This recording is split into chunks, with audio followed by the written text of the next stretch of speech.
This is Asteria, and we're getting started with a discussion on the latest chapter in The Wandering Inn, which is chapter 8.56.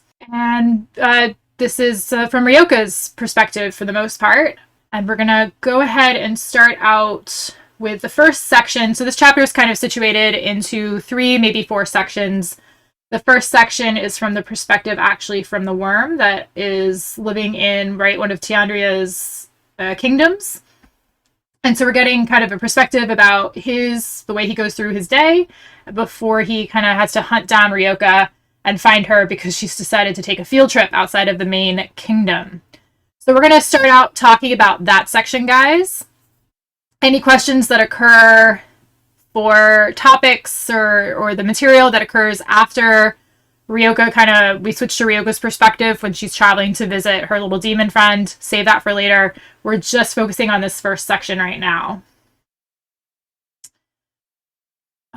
So let's see. So one of the first questions that kind of popped up that dealt with this is, would an Angelum be the absolute best wingman or the absolute worst wingman?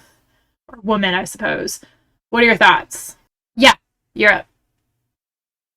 Best for sure. I mean, maybe not if you're trying to do more than, like, if you're just trying to have a normal, chill encounter and date, but if trying for more than that immediately, then it's the best wingman for sure. So let's Is this like, all we're? Well, I assume that was the implication, and not you know what, being I wingman as in totally another context. You know what? We're gonna just actually pause for a second because I totally just changed up the order, even though I deliberately said not to change up the order. So we're gonna we'll just deal with the Angelum question, and then we'll go back to dealing with the worm's point of view. So yeah, let's actually talk about Angelum and devils at the moment. So we got a lot of lore drop about what Angelum were, and I like your take on what you're kind of saying, Mr. Europe, about how they'd be the sort of best wingmen. So let's go a little bit more into that. Why would they be the best wingmen? What were your kind of reactions to what we learned more about the Angelum? Action Kermit says the whole sex positive angel routine was hilarious. They're so committed to living large. They very much are. I really did like the part where they said 120% ride or die. Andromeda Star, go for it. I thought it was really interesting how they seem to not really have much of a sense of scale. Like, it's almost to a certain extent like all the same to them. Like, oh, like being sad about the lamb's death, and like kind of like fighting against like the homophobia, and like defeating the death of magic. They're kind of like all presented as being very similar, like in scale as far as they're concerned. So it's kind of like they'll fight all the fights. They'll just like pick literally all the fights and not really see much difference between them. Did you catch the part about where angels were getting, that one angel was getting excited about the idea of the epic battles facing off against their cousins? Yeah, they're definitely pretty crazy about that. I definitely see them as people who are not at all afraid to like pick all the fights possible, no matter if it's just reasonable. Like, if they're just carrying a bunch of fights on their backs and they're all ill and they're like, oh, we need more, so we'll just pick them up. Yeah, definitely. And they do seem to be getting healthier. There was a lot more energy for whatever reason. I wonder why. If anyone else has something to say, feel free to just sort of hop in. It's going to be a bit more discussion based today. You don't need to necessarily ping me unless you want me to read something out loud. I really liked how it took them about solid 30 seconds to get Dame Carissa to just go completely on their side, like seemingly ready to go on a crusade. They do seem to have that effect, don't they? Action Kermit says, I get the feeling that completely healthy angels are trouble. What are you guys' thoughts? Do you think we should have seen more references to the angels or the Angelum? Or why they seem to be missing from any kind of mention by anybody in the Wandering End's history so far? From what I read in the chapter, it seems like they personally struck themselves from historical records for whatever reason. Yeah, that's a good point. Why do you think they deleted all reference to themselves? as the idea they are immortal and they went into hiding for a reason. So it might be that they struck themselves from history so people wouldn't know the signs to figure them out and come after them for whatever reason they were being hunted before. Yeah, maybe just to give themselves like more recovery time for whatever it is that did them in the Creeler Wars. If memory serves, they said it was something along the lines of magical radiation. Yeah, I was wondering about that. Wasn't that their cover story for the people not in the know? That's how I read it anyway. Yeah, that's what I was thinking.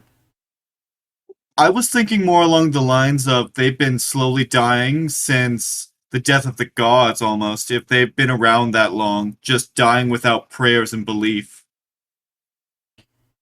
There was a lot of discussion of how much their powers originate from faith somehow. But I think it was the Creeler Wars was where they started to get really sick, if the first time that we met them. But I don't know if the Creeler Wars coincide with the God Wars. They're different events. The gods came way, way before the Krellers. Many, many thousands of years later. Earlier. Draconis is making the comment that it would be great if they were just healthy enough to hang out in court and talk smack. I imagine that would liven up court life quite a bit. I expect that they will be by the time it is done. Let's see. So yeah, we're kind of doing angels and demons first. Mr. Europe, did you have anything else you wanted to say about them? Yeah, one of the most interesting things I thought is that the angels almost seem to represent chaos and like chaotic stuff, whereas the devils seem to have a more orderly approach to things, which is very interesting because it's usually flipped in other media. Yeah, did you like the description or the comparison where Ryoko was observing that the Lucifin don't actually seem to have like sort of super epic strength and everything. They have cunning, and they're not like they're not the best of everything. They still have some base powers, but it's really the angels that seem to have the super strength and whatever. Yeah, it's the that I'm familiar with, so to speak. I've seen that in other media that the devils don't actually do that much fighting and are more into deals and stuff, but and whereas the angels are just powerhouse warriors. But it's a very fun take on them. Oh yeah, no. Okay, yeah, I get what you're saying. Yeah, I love the angels. I definitely want to see more of them, and I like how they seem to be talking poor characters into crusading, and I wonder if we'll see gosh, I wonder if we're going to see the particular knight that one of them was talking to. Basically, what did he say? Go back and sleep with half of your knight order and crusade for like equality. Was it? Where's my? Oh, there we go. No, he was just With Carissa?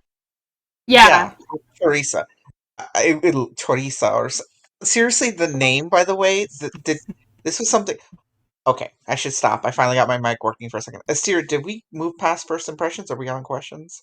We're going section by section. I kind of jumped ahead though, so we're going to circle back to the first section I was talking about. We're just on angels and demons right now, broadly. Okay, then that's fine.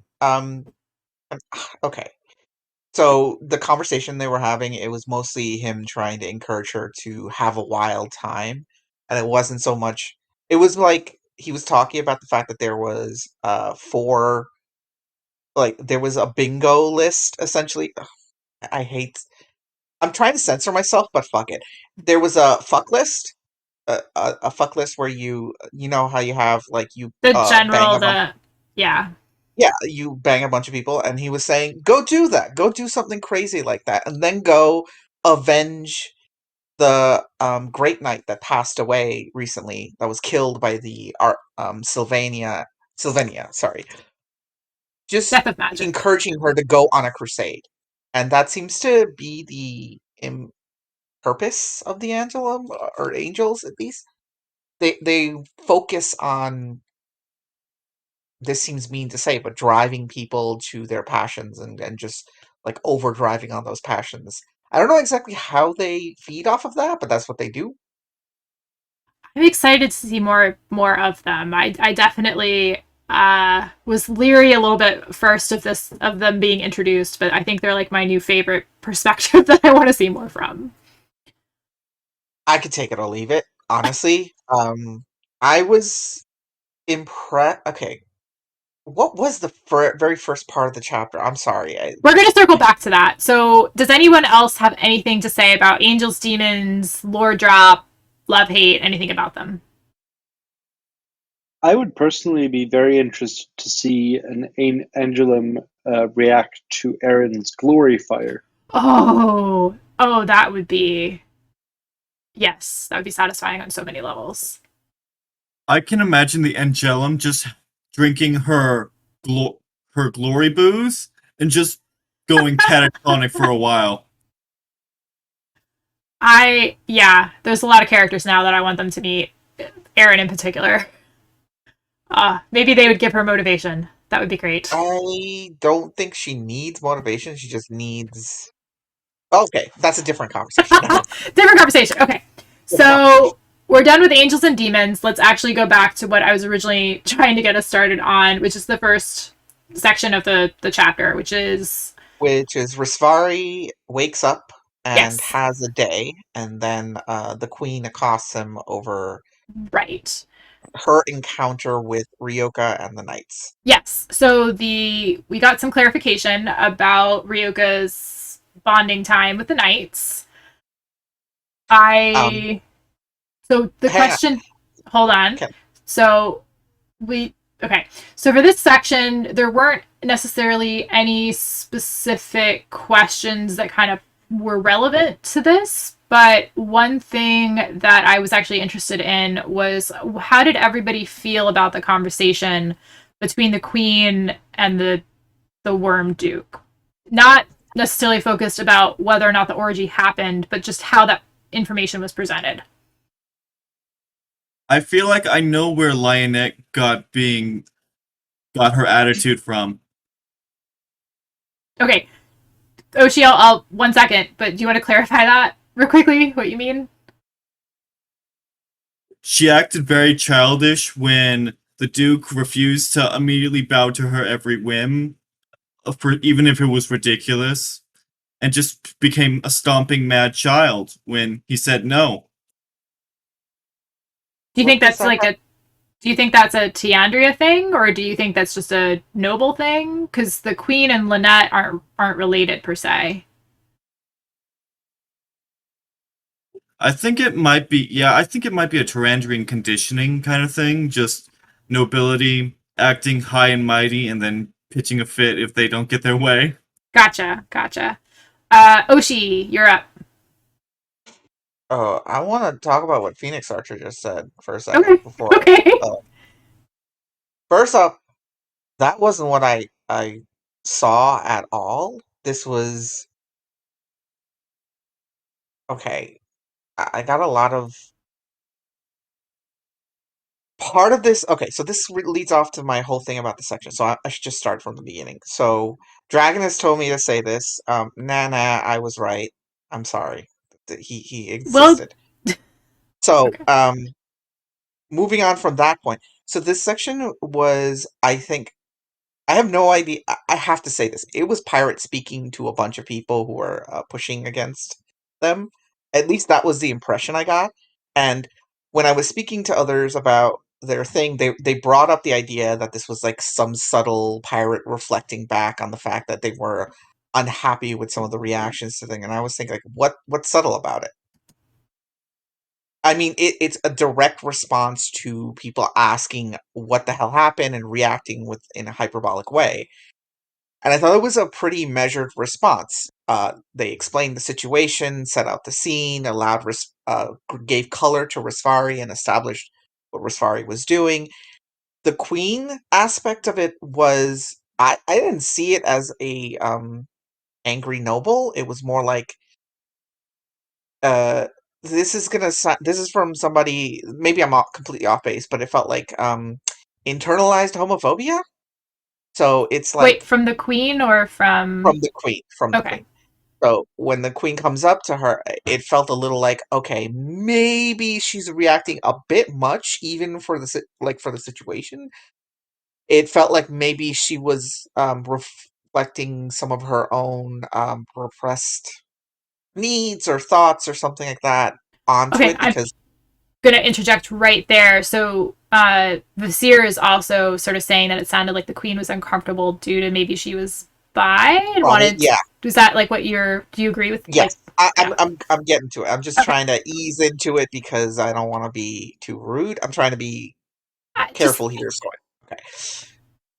So she's reflecting some of her own needs and desires, and maybe what she saw happening is something that she did or might want or saw someone acting in a way, or possibly she had an experience with somebody who was queer and it didn't go well. And one of the responses that happens when that kind of negative event occurs is that you either double down or you become someone who represses and reacts in a way that's extreme whenever you see queer actions. It's the equivalent of maybe you kissed a girl, somebody saw you, you freaked out, and then you punch her in the face because um you want to prove that you're not queer. And okay. yeah, so that was the feeling I got from the scene. And I did speak to a few people who agreed with me. I'm not gonna name names. Kel. Sorry, I didn't mean to name Oh, names. she. There just a general sense of that, but that's maybe reading into the scene more than I needed to. Okay, well, it looks like you've got a couple. There's definitely a few people typing. So Vasir agrees with you, and just sort of throwing on from Risaveri's attitude, Vasir sort of agreed with that. Agreed that the knights maybe needed to be punished because no fraternization with a prisoner, That's but logical. not That to the that is point a of stripping them of their entire life. Yeah, and that's a logical response because when you're in that level of power, you don't become queen by being an idiot. Right. She knows how to manage situations like, I mean, that's literally what they have to do all the time. So having her personalize it so much and react to that high level is either a reflection of Toronto society's social mores or herself. So I choose Gotcha. to believe it's her rather than the social mores because covering shit like this up is like bread and butter what people in power do. I mean, the amount of gay senators, come on.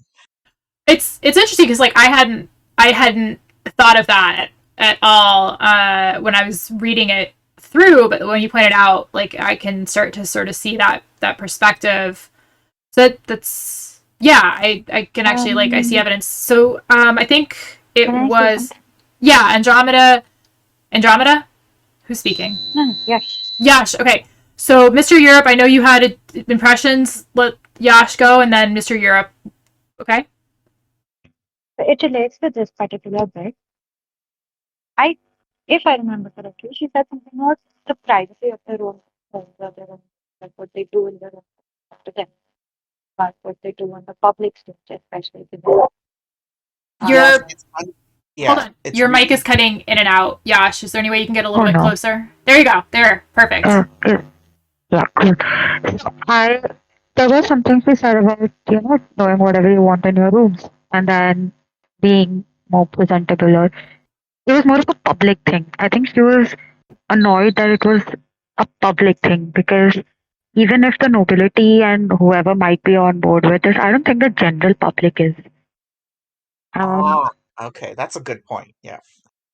yeah, so maybe the nobility is more progressive, but Island Amos again is a very new country, and I don't think Island Amos has gotten to a point, or even Terrangia has gotten to a point where it's acceptable, Yeah, like publicly.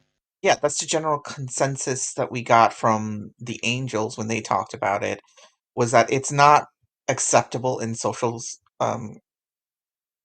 circles, and from the Queen's conversation, it was that it would be acceptable if it was quiet and private and nobody knew about it. And Yeah. So yeah, I don't think there's I don't think it's got anything to do with the Queen, but more of the optics of it. Yeah. that's Like, fair. That's fair. So maybe optics could be the Queen's personal reaction. Yeah, Uh, my yeah. theory is my theory. I mean, all right, so let's let Mr. Europe go because they've been waiting patiently. Yeah, I find it very interesting, and I remember people saying that maybe Tarandria is not is not necessarily a particularly homophobic nation, and I'd just like to point out to those people that I was right all along. But more importantly, we've seen like other nobles, like especially Lord of Dance and others, are progressive and don't really care about it, but the overlying sentiment around Tarandria seems to be generally like that's not normal, or that's bad, not for polite company or whatever. And so I can definitely understand the Queen, who, based on her previous chapters, seems to be very into like having things proper and not like thinking the Sofson should have known better than to be such a ruffian and doing such improper behavior. Uh, and sorry, Kel just wrote something. Then continue, Mr. Europe. Yeah. The whatchamacallit, yeah, I can definitely understand her having the impression I got was that she had this reaction because she's a very proper person, or at least she wants the court to function in a very proper way, wants everyone to be good, even though even if she doesn't necessarily have a problem with like gay relationships or anything, it coming out in the open is terrible in her view, because that's something that shouldn't be done So, simply because of the fact that people think it shouldn't be done. so kind of echoing off of that, and I don't. So, do you think that it might even be that she would feel this strongly if it was? Do you think it is a matter of the fact that it was all women, or do you think she'd also react strongly if it was men and women, multiple, or even a man and a woman? Like the whole idea of public displays of not even, well, it wasn't in public, was it? But just that the fact that people saw it is what she's reacting to, or She says outright that the problem is that people saw it, and it wouldn't be as much of a problem if they were men. I thought that was what the worm said, that it. Okay. Your Grace, it's one thing for knights to indulge in such acts, but women, aye, that is to say, and so on. Okay. So, yeah, so it looks like the take on this section is that people liked how the conversation was presented between the queen and the worm. It had layers to the what was discussed. Andromeda Star said that she argued that the huge punishment was because of political and PR concerns, but it really only highlights the problem. You could pretend that nothing happened rather than drawing attention to it. And that her main objection, so this is by Quinn and Vasir and Cal, the main objection isn't necessarily that the relationship occurred. It's just more that people, quote unquote, know about it, particularly her daughter and maybe Sammy to a lesser extent. So, does this have... All I can think of at this point is in the previous chapter about the Queen, where the Queen was mentioned, she really freaked out in her little pant. I think more than homophobia, it's just sexism. We lost you there, Yash. You gotta bring it back to. Hello? Yeah, there you go. are. Yeah. So, do you guys remember when like she freaked out when her kid wore pants? And she's like, "Girls don't wear pants. It's a boys thing." Oh You yeah, remember that? It's a because of perception social thing. norms. Yeah, okay. So it might be more of a sexism thing than an actual homophobic thing. Oh my It god! Or it could be just could like be cross. both. Yeah. What's Could the be what's both. the Yeah, yeah, word yeah. what's the word I'm looking for? Intersectional? An Uh, intersectional level of where Huh. um She's got a lot of issues. yeah, Like exactly. then maybe as Mr. Europe says, it comes down to being proper, and proper for females and males is defined differently in Terrangio. Maybe. yeah, it does sound like there's layers to the conversation, and it might be multiple things. But I appreciated kind of. I think overall it was the take was that we did appreciate the conversation and the clarification on uh, that topic, and also it looks like there might be good potential to bring the Tiandria forward a bit and a little bit more open and accepting of everything. Okay, here's the question for the group. Did anyone see a hot take or a particular reaction about this subject matter that you want to dish about? Like, tell us about it. If you saw some kind of like reaction that you saw in Patreon chat or Reddit somewhere, because I haven't had the time to look back and like bring it up in a natural manner. Did anybody react to it negatively or see it as unnecessary or I have a would different take that maybe you didn't not. notice? Let's limit it to people who are here. I don't want to quote people who aren't part of the conversation that can't talk about it or clarify what they're Well, we're not saying. not to quote people who were not part of the car, but more like what would the impression that you felt was coming off? Like, was there a insightful thing that we missed out on? Because right now we have what two general impressions of it, but I always feel like there's something there that generally doesn't get spoken about because there is depth to this conversation and nuance, and it's fair to say that we can't cover everything, but if you saw something, say something. But yeah, sorry. Go on. Flashbacks to hotel or airport security. Oh, Um, yeah, sorry. See, I should like this. I really wanted to read it, but Asteria wanted to just okay, yeah, okay, it's fine, it's fine. Rat says that there's been a lot of people not realizing what was going on from the previous chapter. So I think it maybe have been this might have actually been a good chapter to follow immediately after the last Ryoka chapter because there's been a little bit too much distance between them. Well, are you saying that people just didn't even pick up on the sexual undertones or possibilities, Yeah. and that there was a smaller subsection? Yeah. So so what he's saying. I think that's another fair take because we're discussing it as if it was a gospel. This is the only interpretation. This is what we saw, and thus everyone saw it. But no, lots of people just didn't pick up on it, and I think this will be like their first clue that it even happened, right? And Vessier says Oh, to me, oh yep. my Go god, ahead. Go ahead. Go to ahead. me, to me, I thought it was funny because you had Oina versus Rizvari debate, which seemed to address the Discord debate.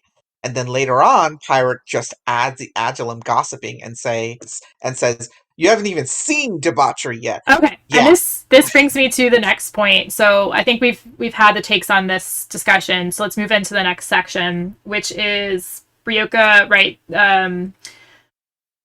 The worm, Risaveri, has decided to push up his conversation with Ryoka and can't find her. So, because she's gone running off to the Duke, right? Or not the Duke, the Viscount. I think just for a visit, but also maybe to try and get his support for the Knights. And so we see some clarification about what was going on between Ryoka and the Knights. And then we meet the Angelum. So we talked about the angels versus the demons. Let's maybe keep topics to what's going on between Ryoka and the Immortals, as well as the sort of reactions between, right, playing baseball, that kind of thing. So yeah, what let's talk about the Angelum and their encouragement of Ryoka's what relationships. did it? What did you guys think of the baseball game? Well, hold on. Let's start with the Angelum and then we'll move to baseball. Well, that's what I'm trying to get. Like the Angelum, like what did you think of their reaction to the baseball game and that moment when he went up to bat? and then hit a home and like broke a tree. And this is when they're weak, supposedly. And that is a measure of what kind of power they have. And the fact that he was able, and that leads later to the fact that he was able to hold back Rosvari, right? So what did you guys think of the possible potential of physical power that the Agilum, or I'm just gonna call them angels represent? And we're getting answers. Lots of people typing. Can I say something? Sure. Yeah. I feel like they feed off of mass energy, like mass hysteria. Like, maybe I'm not sure if this. I don't think this happened. Like, this might have happened like off page or off screen or whatever. But if Ryoka was describing, let's say, a baseball game or a sports game, so you know how crazy it gets, right? Like over here, if you go to a cricket match, it's insane. Like the energy is super chaotic and super insane.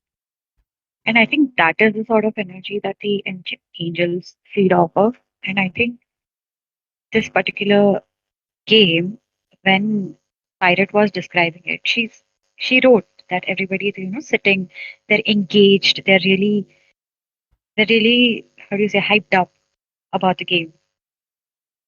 And that hype is maybe what was feeding him because he immediately got tired after that. Oh, I didn't even consider that. Maybe the game itself fed power to. Wow.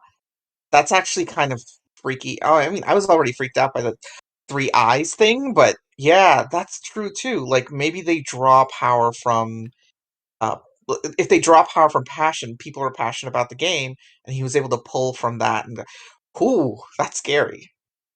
That's like, does that remind you guys of anybody? So I was actually just watching this video. It's a video by genetically modified skeptic. So he was talking about the kind of feeling that that occurs when you go to a church service. Like they have the music, they have um, the vibe, and then people say they can feel God or they can feel the Holy Spirit. And the same thing happens at music concerts. Like you feel the vibe, and you feel like it's something very holy or something very uh, otherworldly which has come and descended upon. And maybe it's that feeling. I can relate it to a sports event as well. And I think angels would really do well if they made a band. That's And what if they Aaron does. which is what Aaron does. And oh, okay, so we might have to circle back to this when we come to the end of the chapter because guess who's coming? Oh Right. yeah, yeah. And who So, has concerts? okay. So we're going to cap conversation there. Mr. Oh, Europe, you had overall impressions for this section. Go for it. Yeah, I thought this, of course, was fantastic as well as everyone else, but everyone else. No one's allowed to disagree. But the major thing I think of this chapter or this section is when Ryoka just completely opens up about everything and just starts naming famous demons and just going all out on stories. And it was for me that was a point where my jaw just dropped and stayed down for the entire chapter. So why? Yeah, I agree with that. Why did your jaw drop? What about that scene really struck you?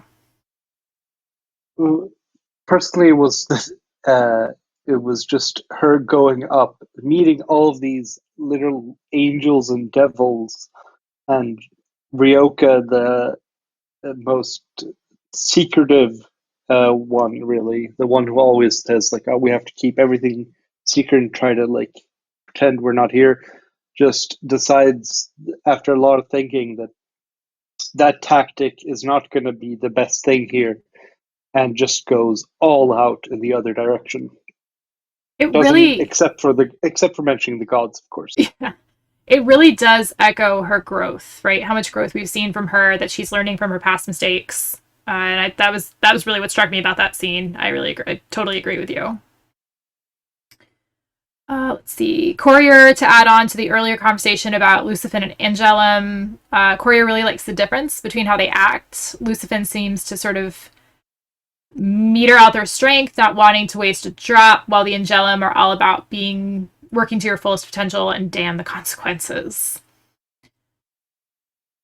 Do we have any other thoughts about this section of the chapter? I don't have any other specific questions that people brought up.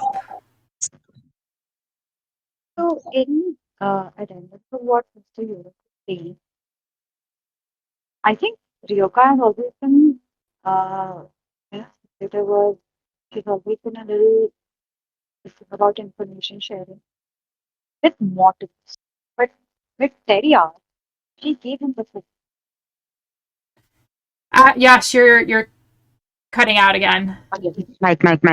Yeah. So she was very okay with Teria. Like she let him watch movies. She answered him quite straightforwardly. And I think she was okay with, letting Fieri on the secret as well. So I think it's only mortals she's afraid of. And not immortals. Like she's pretty open with immortals in terms of her earth knowledge. She's not as cagey with about earth knowledge with immortals. I disagree with that because one of the things that you notice during the passage is that she's very careful to use the words culture. Like it specifically pointed out that she avoids any religious connotations to the stories she tells. Even the ones for like titans and dryads, they were once worshipped too. So she is careful to walk around aspects of earth culture that she knows is not great. She's open. What I like about this passage is it feels like she's learned the lesson Magnolia tried to teach her, is that sometimes it's not so much about what you say, it's about what you don't say. And at the end of the passage, we get that little line where they immediately suss out that, yeah, there's more of them out there, and that she's clearly high. Like, they knew. And it's okay to play that game because you really don't have much of a choice when you're at that power level. I did have a thing about this passage. The cooking speed of those chefs. They got a recipe and they immediately had it in 50, like macaroni and cheese. Why did Pirate pick macaroni and cheese? There couldn't be anything else? It had to be macaroni and cheese? Well, they did say that they were going to rue the day that recipe ever got introduced. That's another thing. What the hell does that mean? Apparently, Pirate hates mac and cheese. It's going to make everyone fat and lazy. And sick. No, that's not true. It's cheese and pasta. Like everybody's. That's like the definition of being fat and lazy and sick. A lot of carbohydrates with nothing else. No, I mean, listen. It's definition for Americans because we have massive portions on everything. But for most other people, they don't eat 3 bowls in one sitting. Well, Ryoka's American, so it's a fair opinion. I'm surprised Aaron. Something? Yeah, go ahead. I've never had mac and cheese. Good. Oh, you're fine. You're fine. Don't ever. It tastes like cardboard and the box rubber. Honestly, anyway. The box mac and cheese tastes like that, but if you make it at homemade and you use the right kinds of cheese, it'll taste great. Well, but what? No, Asteria. No. Have you never made good mac and cheese with the right kind of like? Made it, had it, don't like it. Okay, but I don't like most pasta-based dishes. Okay. That's really pasta. But anyway, I am the lone voice here. Lots of people, Vizier, Action Kermit, think I'm insane. So we can get into you guys can get into recipe discussions for mac and cheese in general. Kel puts chicken in her how do you do? Okay, we'll talk. After discussion. We'll talk. All right. So if we're done with, and the reason that they probably could get the recipes so fast is they did talk about in the previous chapter that they've specifically cultivated chefs that can cook at crazy speeds that are very inventive, right? Because everything's about pleasing the Angelum and trying to get their strength back. One thing that I did find interesting, though, is that one last thing in this section is they mentioned that the Angelum weren't having kids, right? No reproduction because they didn't want to subject them to the same fate. And it was just a very minor line, but it sounds like whatever they do have is something that they would pass on. Did anyone else pick up on that? I think it's just inherent in their nature the way they.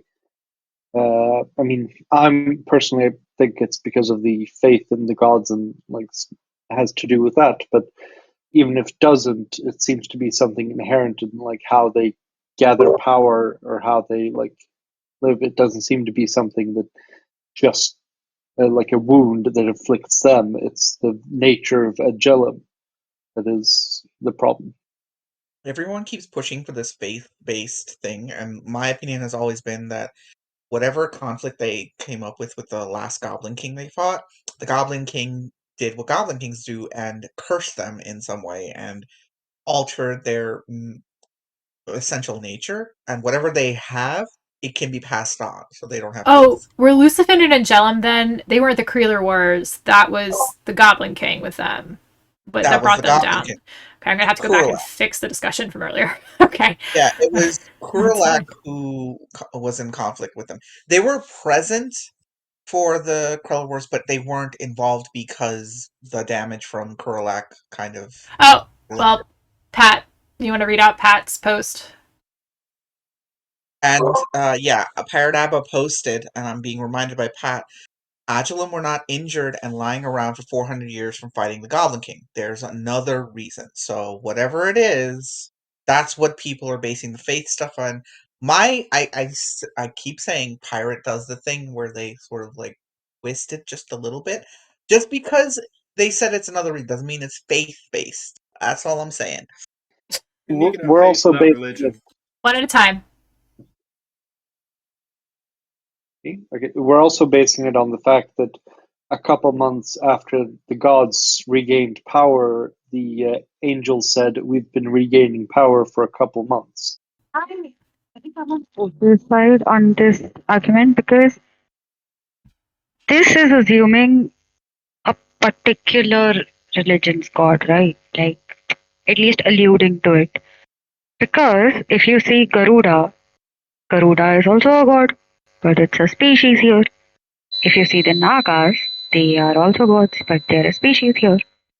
So I don't think it's got anything to do with the gods per se. I think they're just a species, and they just happen to be more. I'm eager to see Remember, where the discussion goes. I think faith does play a part in it, but there's some sort of, yeah. I don't know. there's gotta I be. haven't seen There's, an argument yet that I like. Oshi? yeah, yeah. I'm agreeing with you. Sorry, I keep because I'm literally just agreeing. I haven't seen anything that sort of fits the way Pirate writes. It just doesn't fit. Not, and I'm talking this purely from a narrative perspective. Maybe I'm completely off base, right? Or Right, we're just Asira? forcing Pirate to rethink all of her plans. We'll see. She's like, it has to be more complicated. But let's move on because we're Yeah, going yeah. nowhere. So we're at about 5:20. Let's come to really the big section of the chapter. I thought it was going to be the orgy, not orgy discussion, but no. Pirate threw a curveball, and we have the last section of the chapter when Ryoka and the worm have their conversation. And guess who comes back? The Fae. And there's all of kind of what goes down there with what seems to be the universe's biggest auction coming up. And then we have a surprise guest that appears at the end of the chapter. So let's see. Pretty much all of our questions dealt with this section of the chapter. Let's start with general impressions. Who wants to go first? I'll just say this. Holy crap! I did not think it would go that far. He just started the greatest bidding war to ever happen. The only thing that would be more valuable than a scroll of resurrection would be true resurrection. Yeah. Yep. And the fact that it can potentially revive and who it can revive. But I will just say, and okay, so Dragonis had his little moment earlier about being right about the orgy that was not an orgy, and I will just say that I personally was very excited to see my confirmation of that the scroll of resurrection is thinking about who it could be used to be brought back, and this whole Fae conversation is, yeah, this wasn't expecting the Fae, but man. Vasir says, I think okay, so I'll post this in earlier. I think the Angelum were connected to the concept of dips and peaks of power that happen on and off in in-world. Many powerful people may have more powerful souls which give off powerful emotions. But since Phoenix took us right to the point about the auction, who do you guys think it's gonna win it? We saw a lot of different characters named. I still am hoping for a heist. I want who's our goblin guy? I want Rabbit Eater to come to Island Amos and Kara and her whole band, and I want a heist. I want them to do something Ocean's 11, and I'll be very happy if I get it. I would have said leverage, but I take her meaning. Can I talk a little bit about how? So there's this impression that Rosvari pulled some kind of magnificent bastard maneuver by doing this. Mm-hmm. But the thing to keep in mind, and that I always keep in mind, is we're dealing with the Fae here, and the Fae are fuckers. Nothing you think is happening is what is actually happening. So it got me thinking: how much did Ivaleth know? Oh, she! And You like, horrible person! I was just about to say all this after you were done. Go on. Go. No, go. I totally agree with you. Go. Yeah, the Fae are inherently they have literal seers. They have people who know things, and there's no fucking way they did not know that the resurrection scroll was there for thousands of years. So why the fuck would they wait until that 1 second to like manipulate? They have forever. So there's that. Keep in mind, Oberon absolutely fucked with all of this to get this auction started. What the purpose of the auction, What? of the auction They is, were waiting for Ryoka. yeah, they were waiting for Ryoko. But the other thing to keep in mind is it might not work on Titania, or I don't know if they're I think there were two queens or not. I don't know. Not Morgana. Maeve. Maeve, yeah.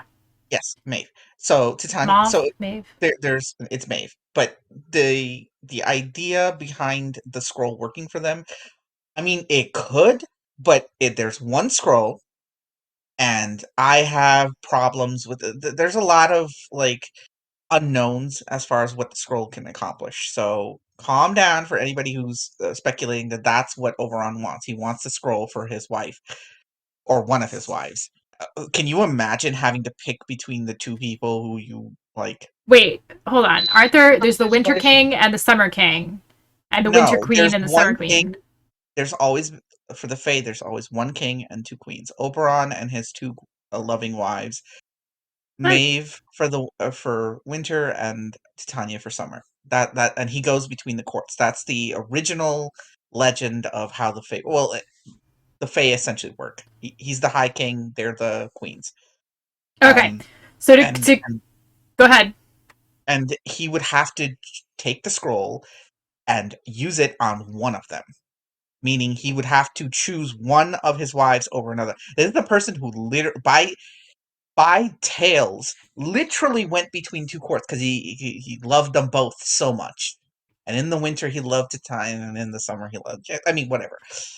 So, let's see. Let's do a couple of reactions. So, Visir doesn't think that the scroll is going to work on Titania. Phoenix Oxshire is like, what if the scroll maybe is multi-use? I think that's a little. It wouldn't have as much power behind narrative power if it was multi-use, but that would be a curveball.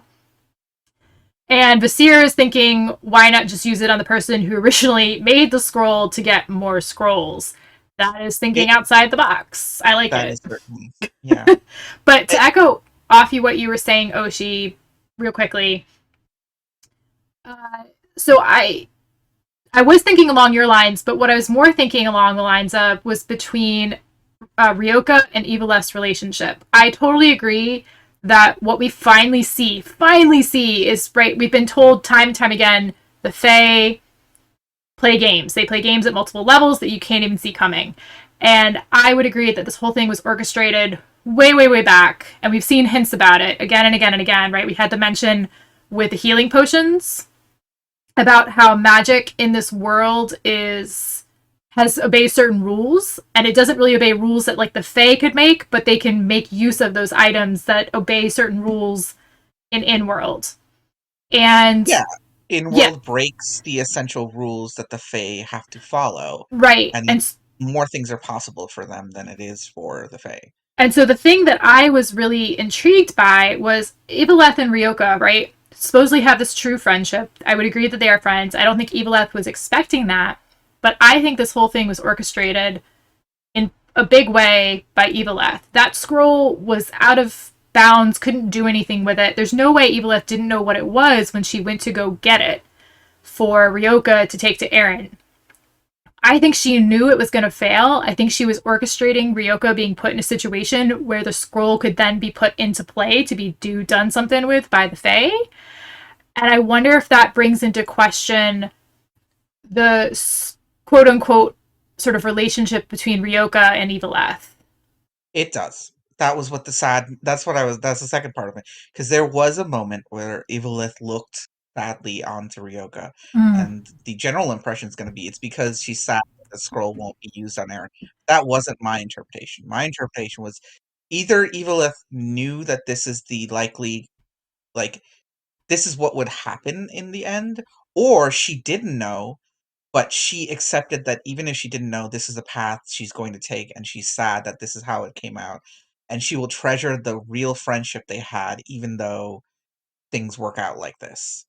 Either way, it's immortal and sad and very piratey to do it. I loved the nod to the Fae games. I was like, I'd been missing that every time we saw them, and finally getting it was a big payoff for me. So Oshi and I have been chatting a bit. Did anyone else have thoughts about this theory, or shall we move on to a different topic? Oh, DM Craft or Rat says in the general chat, her friendship was you. Yes, and I wonder if that means that Eveleth is going to owe Ryoka in the future, because she did play true to her words, but not the spirit. And that seems to always be a big thing in narrative stories, about not being true to the spirit of things. I don't know about that. I think she was true to the spirit of her, because what eventually because she might have foreseen that Eren would be revived regardless of what happens with this, but by doing this, she's able to, like, take a chance on thinking. And also, Ryoko probably would have tried to get the scroll for Evelith if she'd asked. So the question isn't so much about the outcome, it's about the methodology and how they continue to be friends afterwards, or if they continue afterwards. Let's see. Basir says, if we're going with 5-head Fae moves, then the entire reason for failing to get it out of N-World and into Fae World is because of the gods. Action Kermit says that maybe the resurrection scroll isn't what originally Ryoko was supposed to get. Oshi, you're going to say something, and then we'll go to you, Mr. Europe. I was going to repeat something somebody else said, but you know what? They noped, so it's okay. Okay, then Mr. Europe. I don't think at all. I don't think this was the plan by Eveleth at all. I think that she basically just went, I'm going to sense where the best and fastest way to fix Eren is, and just follow that without really knowing where it is. And the main reason why I don't think this was planned by her at all is, of course, the fact that the heist would have worked. They would have gotten the scroll and gotten out of there if it wasn't for the gods and the gods acting. That was what set things in motion, so that they were caught and weren't able to steal the scroll. And I don't think there's any way in hell that Eveleth or any of the Fae predicted that. Okay, so you think it was more straightforward and kind of intuition more than deliberate planning. Yeah. And the sad nod was basically just like, sorry, Ryoka, but we didn't know it was this good, and we're definitely gonna bid on it now. Gotcha. Okay, Rhythm and Bruise. So I kind of agree on that, but I wanted to add that I think it would be kind of sad if the Fae were able to plan to sort of this level of detail, because then it kind of reduces the wandering in, the whole story of it, to this chess game between the Fae and maybe the gods or things of that level, and kind of leaves everyone else in the story kind of out of it in terms of being able to affect anything. That is part of Fae's stories, though. But Fae are kind of limited to what they can do in world. They have to be invited in. But so what I'm saying is, if they had planned all of these steps from the point of the solstice to up through getting all of these things in, I'm saying that would be sort of a level of manipulation that leaves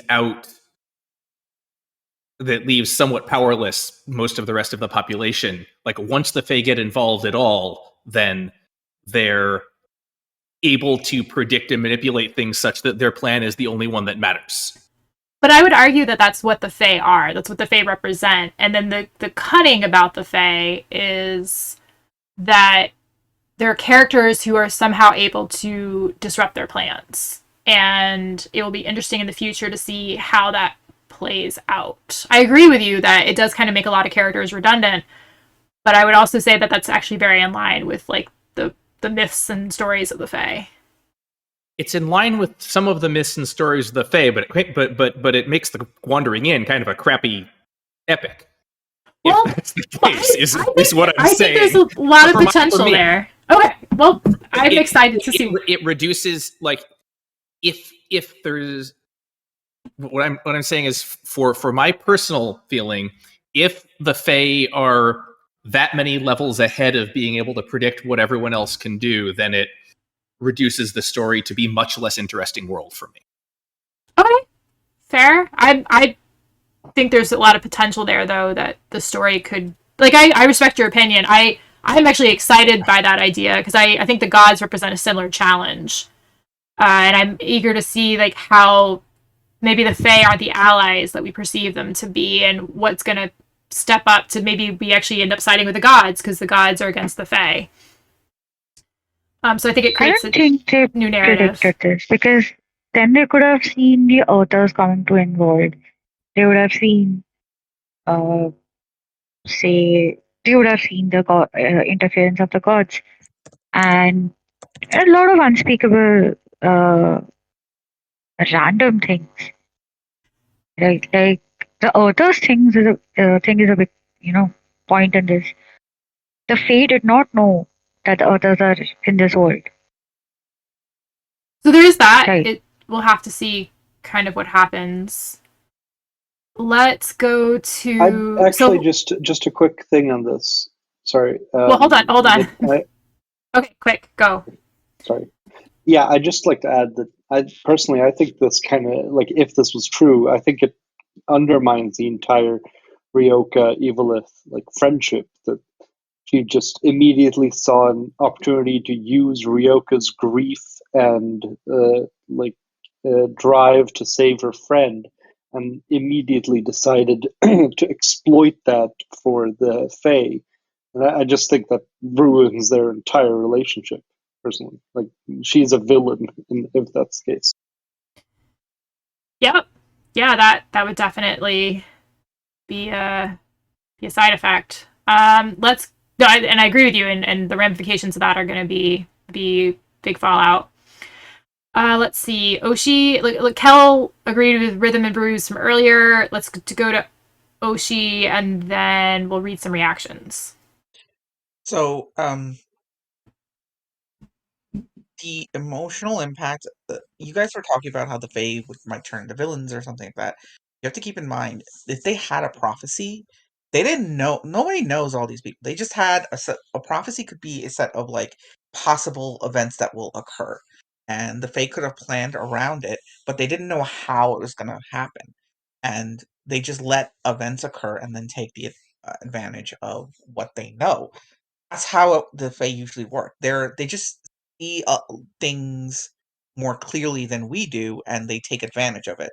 And the Fae are always beaten by people who are able to stand up to that perspective and change fate. That's how they work.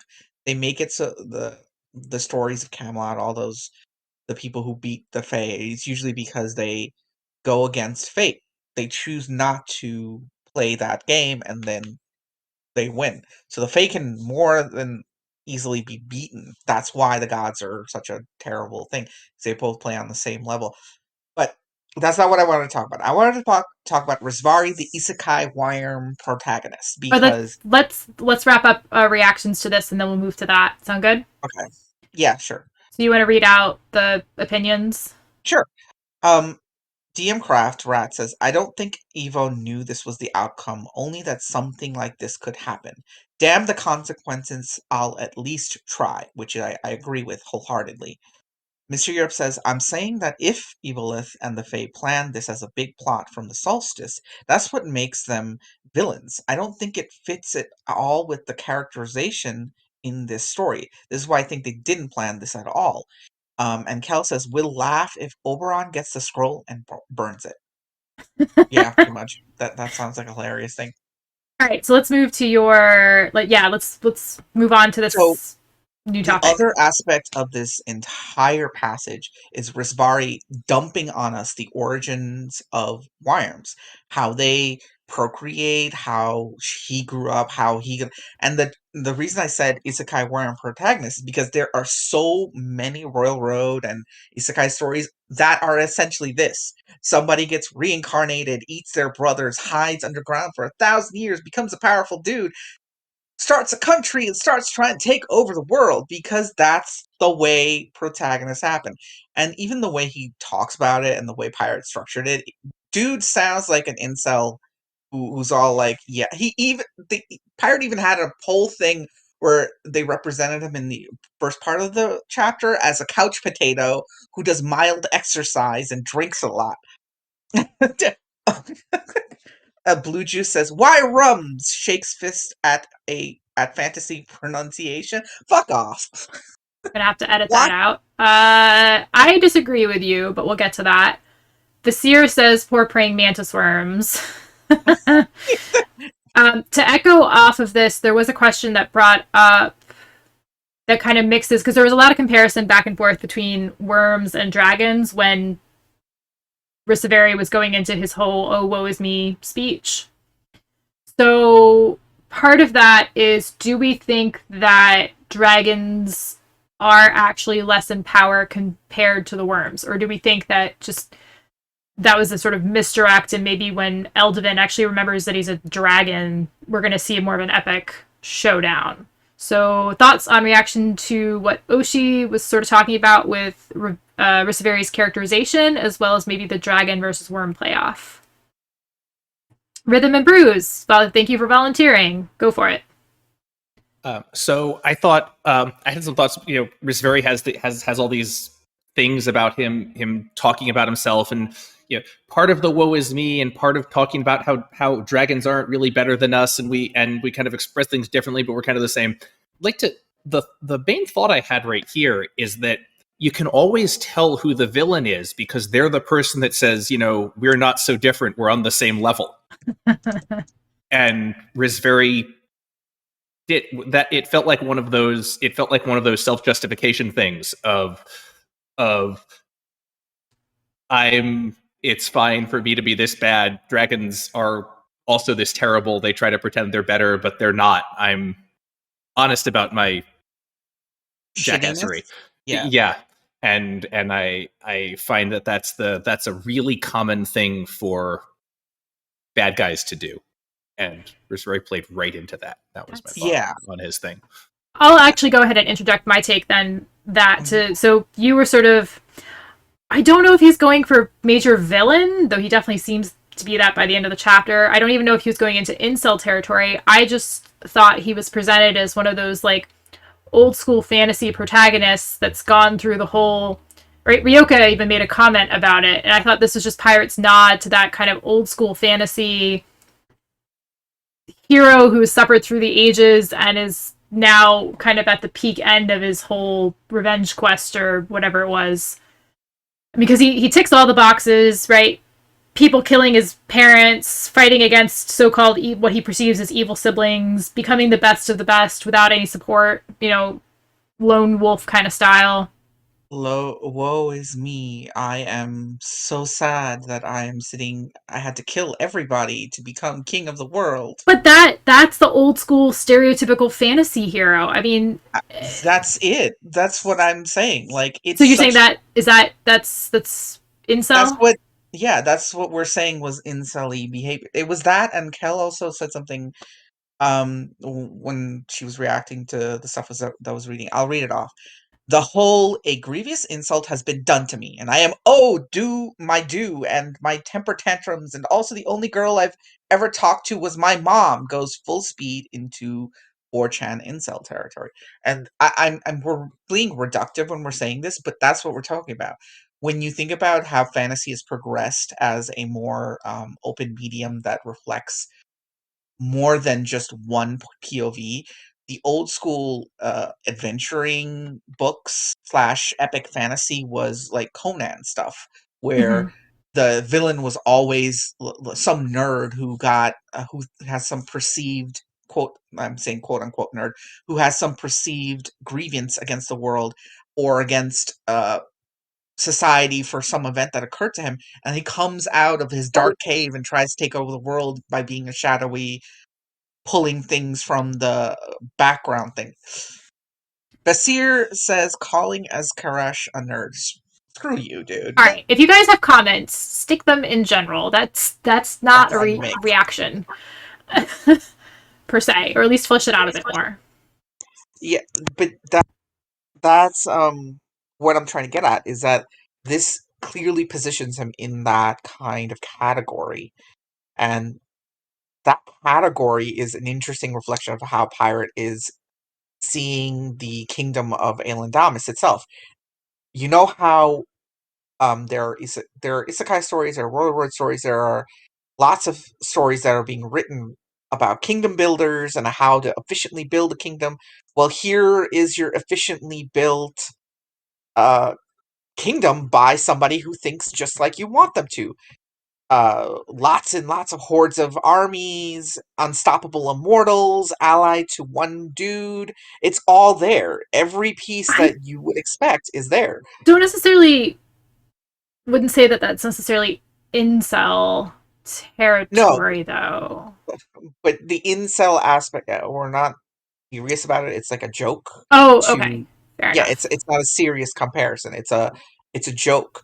Okay, A because way to represent, because okay. when the typical isekai protagonist is generally a dude in their 20s or 30s who's a virgin, quote that's the thing, right? And Okay, what is yeah. Rosvari but a virgin? Okay. Uh, So all right, so let's and to clarify what I was saying earlier, specifically directed at Vasir, you guys have lots of great reactions. I know not everyone's necessarily speaking off up, there.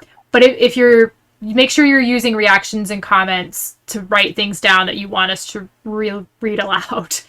Let's go to Rhythm and Bruise, and then we'll move on to a slightly different aspect of this section of the chapter. So I didn't think I had a slightly different thing. I see where you're going. I didn't think of Risveri as presenting himself as this kind of protagonist. It felt to me like he was saying that he was doing all this. He was doing all this for himself, and the any good that it does anyone else, particularly mortals, is kind of incidental and is part of his good planning on carving a thing out for himself. Yeah. And I thought he was being pretty open about that. Okay, I'm gonna respond to that. It's just, yes, that is the surface level implication of it. But when you look at the structural and the way Pirate has like set out Elendamis and how the worms are set up, and you think about it in comparison to other mediums and other stories, and you start to see the parallels and the things. So I mean, that's the point of these discussions, is to look at what Pirate is writing and see the interesting interconnections between writing styles and representations, and how writers take what they read and interpret in the world and show it in their version. And Pirate's version of the isekai protagonist is, I think, Rosvari.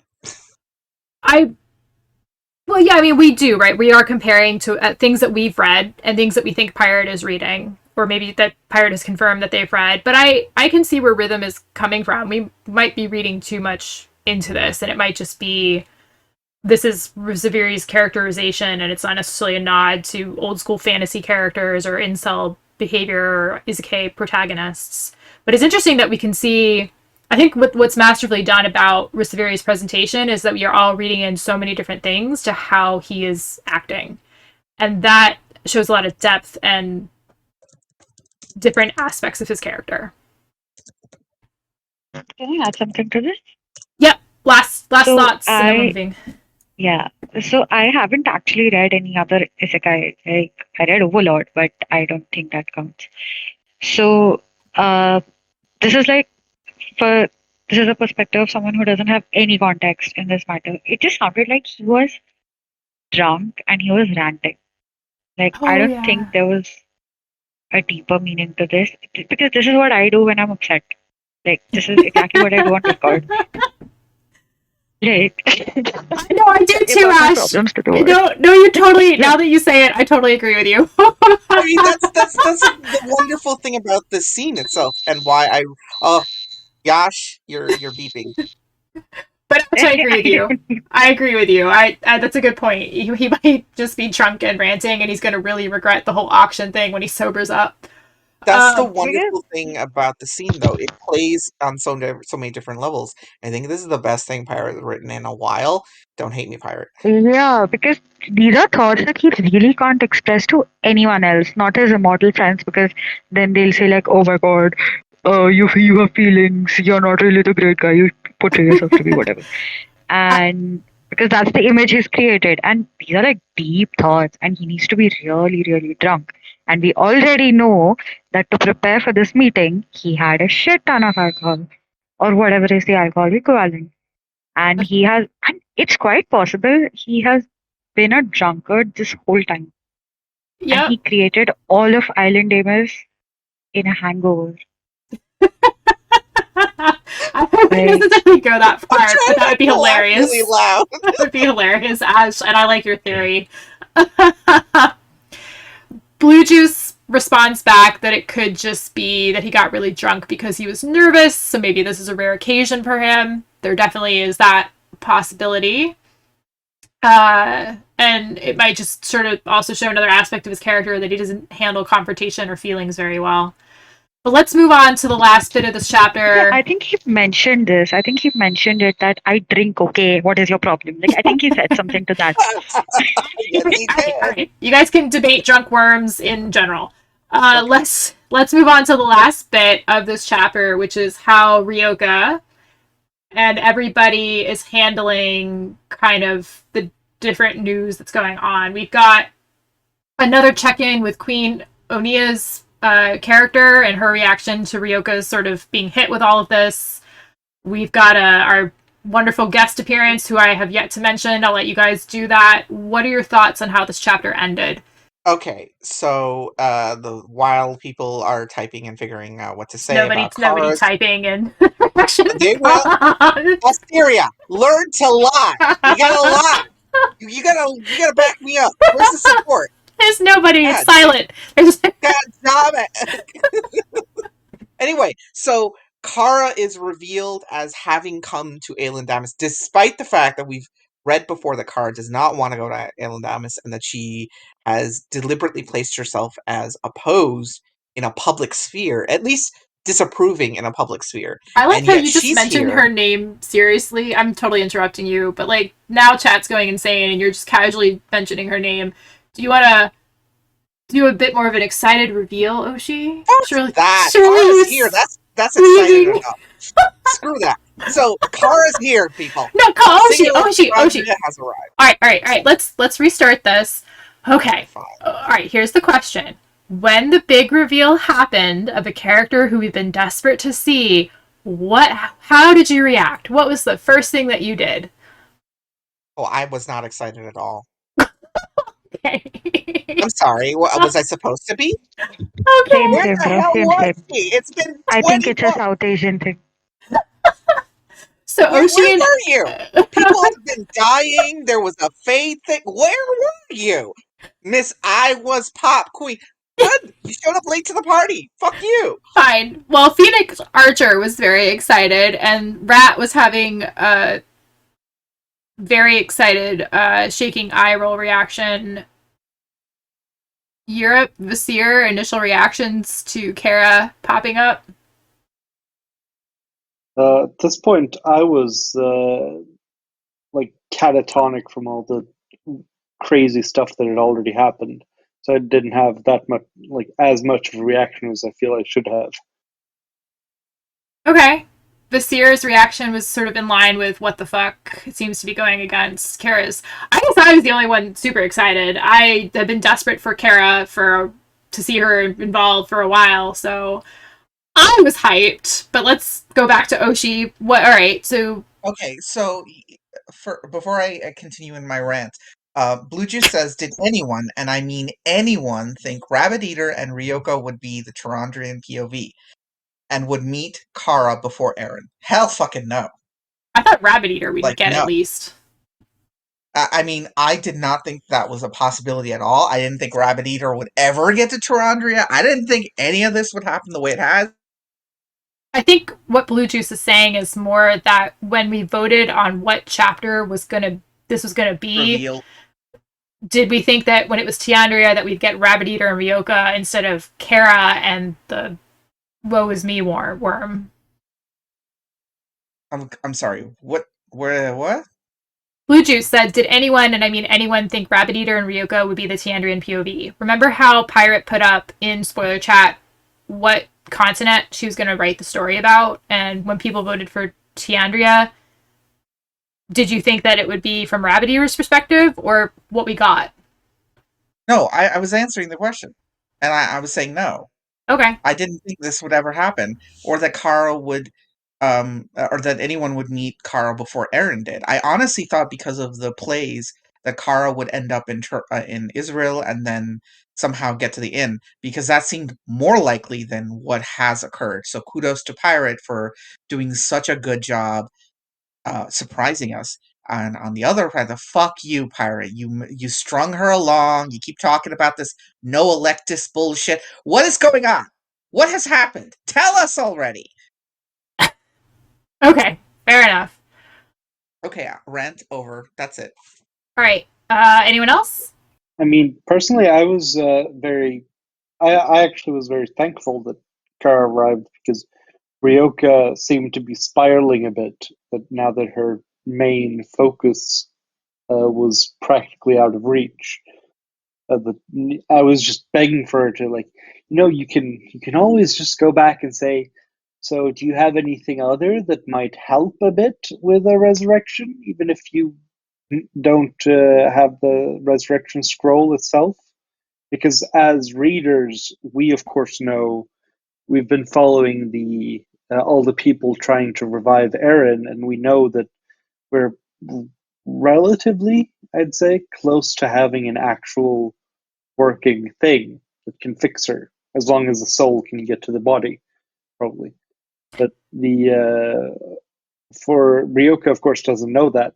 I'm just desperate to someone to say to her, "Go back and ask for something else." Maybe Kara will. Do you think Kara's coming in is actually going to allow them to maybe make a sort of break, not a break. Do you think that the heist is going to go down? Do you think Kara's arrival maybe signals that they're actually going to try and steal it again? Personally, I don't think the heist is going to happen at all, which is very sad. Gotcha. Rhythm and Bruce, you're up. Yep, I thought I thought Kara coming in didn't have a lot to do with the scroll. I had not thought about her coming in as being being a snap Ryoka out of it. My thought process was Ryoka would be sad for a little while and then go, hey, now I've got these coins that I don't need for the scroll anymore. I can bargain seriously with the rest of the immortals for alliances or possibly even other powers on InWorld. I thought Kara coming in, I think, yes, she's opposed to Elendamus. I think she's still opposed to Elendamus and is coming here to meet Ryoka, and my thought is that this is going to be the counterstroke in to affect Elendamus's aggression wars, and there's not going to be much on the scroll, and possibly not even much on the resurrection. That's what Kara and Ryoka are going to be working on, or at least what Kara is going to be trying to work on. I don't know if Ryoka is going to go along with it. Yeah, no, that's a good point. Did Ryoka invite Kara? I thought that was the context which, Pirate mentioned in her author's note that was missing, because I think in the last chapter, Ryoka talked about becoming Batman again. And the last line was a reference to Batman. So I'm guessing Ryoka might have invited Kara here for political reasons. Wait. When did that happen? I didn't see anything in the author notes or in the postscript in Acid about Kara being possibly invited by Ryoka. I thought, is that what happened? Where did you see this, Yash? Could you show it to us? And while Yash is looking that up, Dvorak posted something saying, I like how the worm has planned his own redemption arc. He highlights the specific passage in the chapter when he's justifying himself. He says, for what should I change who I am? There is no disaster to forfend, clearly, because there's going to be a disaster coming, and he's going to, redeem himself by being the dude to protect the world and whatnot. Rhythm and Blues, Discanter, you want to say something?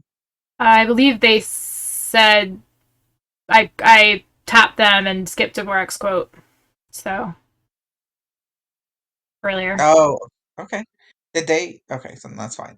Yeah, I mean, the whole Kara, in a more calm point of view, Kara's presence means something because there is one glaring plot hole, not really plot hole because it's clear what Pirate intends from the chapter. Oh, is it? Ryoka forgets that he can just ask the worm for help in reviving Eren without using the resurrection scroll. And Kara's presence is this is not everybody will like this, but I'm hoping Kara listens patiently to Ryoka's woes, then takes a big knuckle and punches her in the stomach because she needs it. She's become super and hyper focused on herself, on her thoughts and what she thinks is going to happen, and has completely forgotten that there's an entire world out there and there's more than one person, and that she can definitely reach out for help. And I was interrupted you with my sort of sarcastic comment. I think it was funny because you just said 5 minutes ago that Pirate has a habit of surprising us and making connections out of nowhere. Yep. So I would agree with Rhythm that maybe Kara's presence is just because of the war that on Callanford, and it's maybe just a coincidence that she showed up with Ryoka being there, and maybe the two ideas won't cross over. It would be great if they did kind of team up and maybe kind of met up with Rabbit Eater somehow. Let's see. Does anyone else have any thoughts about this, about Kara and Ryoka, or should we kind of close up with last thoughts? Okay, so Yash posted it, and I can finally see it now. So apparently, at the beginning of the author's note, Pirate Note says that last line lacks a lot of context. So the last line of the chapter was, "This one's for you, Batman." Also, it's weird that that's a plot thread. I don't. You could say that you get a lot of weird looks, but say that to a reader of The Wandering Inn, and you'll still get a lot of weird looks. Okay, Pirate's trying to be funny as for the rest of it, but now I see what you mean, Yash. Yeah, there is some missing context, and DM Craft posted later about trolling the court as Batman. Like it's an interesting point of view, and I'm not sure.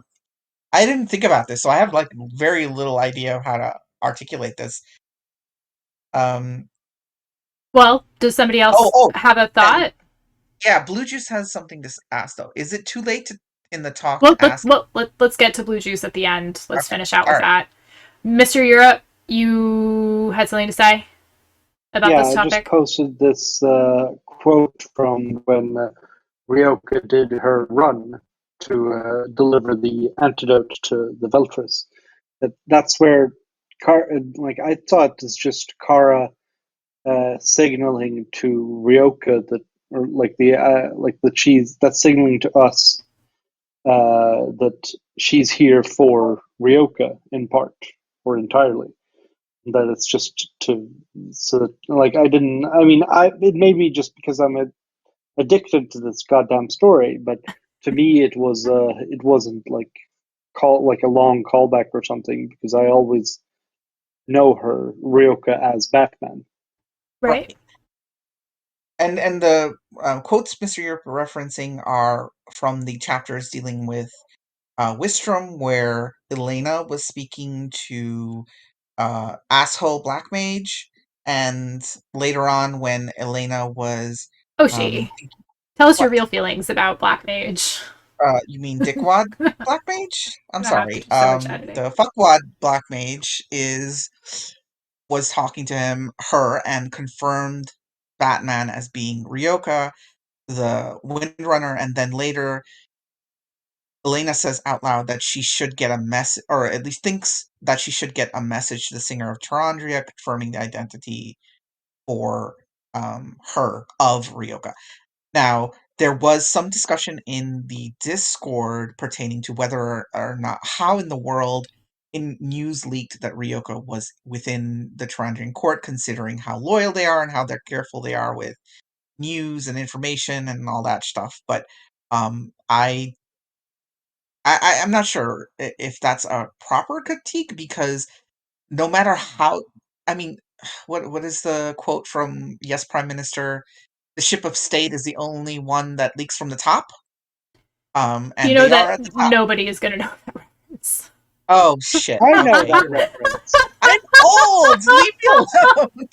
No one's going to know that one, Yes, Oshi. Yes, Minister is an excellent show. Yes, a show that I watched on YouTube because it is so old. It is so old. Yeah. Okay. I Oh think that there are give context. Give context for what the show is. no. If you want to go watch a political discourse or a sarcastic commentary about government, watch Yes Prime Minister. That's all I'll say. And post a bunch of memes later.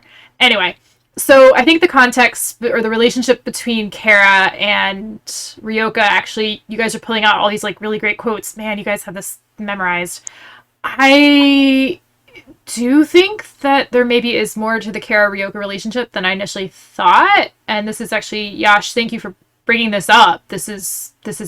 Now this makes me want to go straight back to staying in Tiandria instead of moving on to a different chapter. I know. So that actually brings us nicely to Blue Juice's comment.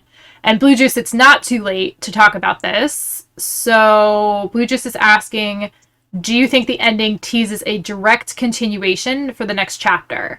Are we having sort of plot acceleration by two characters meeting? Are we going to stay in Tiandria? Or do you guys think we're going to jump elsewhere with the next chapter coming out?